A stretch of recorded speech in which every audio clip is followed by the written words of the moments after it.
Headlines नंतर आपण सविस्तर बातम्या पाहणारच आहोत। मात्र त्याआधी आज दिवसभरातील सगळ्यात मोठ्या आणि महत्त्वाच्या 10 बातम्या आपण सविस्तर पाहूयात।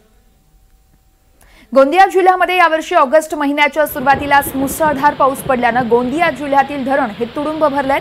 तर सिंचनाच्या दृष्टिकोनातून अत्यंत महत्त्वाचं असलेला गोंदिया जिल्ह्यातील मोरगाव अर्जुनी तालुक्यातील इटियाडोह धरण हे देखील ओव्हरफ्लो झालेलं आहे। निसर्ग सौंदर्याने नटलेल्या इटियाडोह धरणाचं विहंगम दृश्य काश्मीत भेंडारकर यांनी ड्रोन कॅमेऱ्याच्या माध्यमातून टिपलेली आहेत।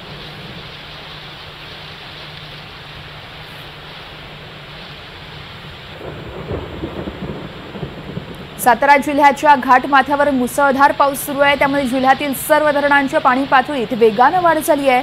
कोयना धरणामध्ये 387 मिलीमीटर पावसाची नोंद झाली आहे, तर महाबळेश्वर परिसरामध्ये 308 मिलीमीटर पावसाची नोंद झाली आहे। कोयना धरणामध्ये प्रति सेकंदाला 1,21,000 क्युसेक पाण्याची आवक सुरू आहे। 105 टीएमसी पाणी साठ्याच्या धरणामध्ये 102 टीएमसी पाणी साठा सध्या असल्याची माहिती आहे। इंदापूरच्या उजनी धरणातून भीमा नदी पात्रात विसर्ग वाढवण्यात आलाय। तर उजनी धरणातून भीमा पात्रामध्ये 76,600 क्युसेक विसर्ग सुरू असून भीमा नदीकाठच्या सगळ्याच गावांना सतर्क राहण्याचा इशाराही देण्यात आलाय।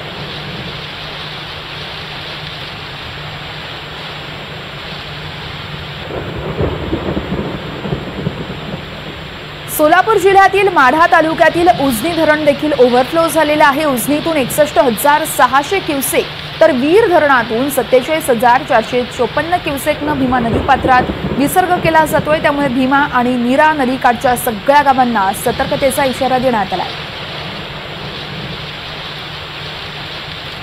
नाशिक जिल्ह्याचा उपयुक्त पाणी साठा 92% पोहोचलाय। पावसाचा जोर जर असाच कायम राहिला तर विसर्गात देखील वाढ केली जाणार असल्याची माहिती प्रशासनाकडून दिली जाते। त्या अनुषंगाने काळजी घेण्याचं आवाहन देखील प्रशासन करत आहे।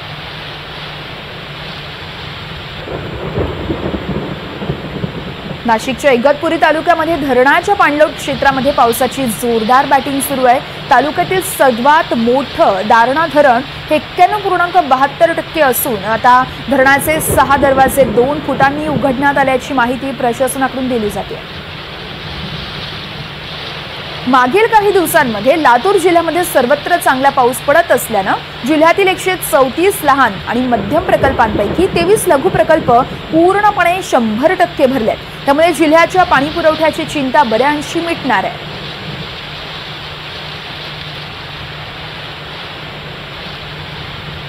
छत्रपती संभाजीनगरच्या जायकवाडीचा साठा 95% पोहोचलाय, तर जिल्ह्यामध्ये जायकवाडीसह इतर मध्यम प्रकल्प तुडुंब भरले असून यामुळे शेतकरी राजा सुखावलाय।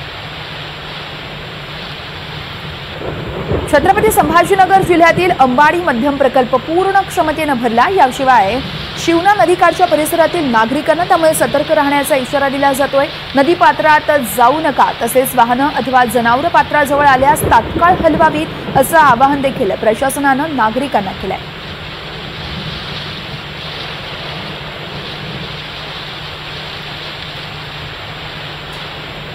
तीन दिवसांपासून संततधार कोसळणाऱ्या पावसामुळे शहापूरमधील भातसा धरणाच्या पाणलोट क्षेत्रामध्ये मोठी वाढ झाली आहे। धरणाचे स्वयंचलित दरवाजे 1.5 मीटरपर्यंत उघडण्यात आले, यामुळे नदीकाठच्या गावातील नागरिकांनी सतर्क राहण्याचं आवाहन केलं जात आहे।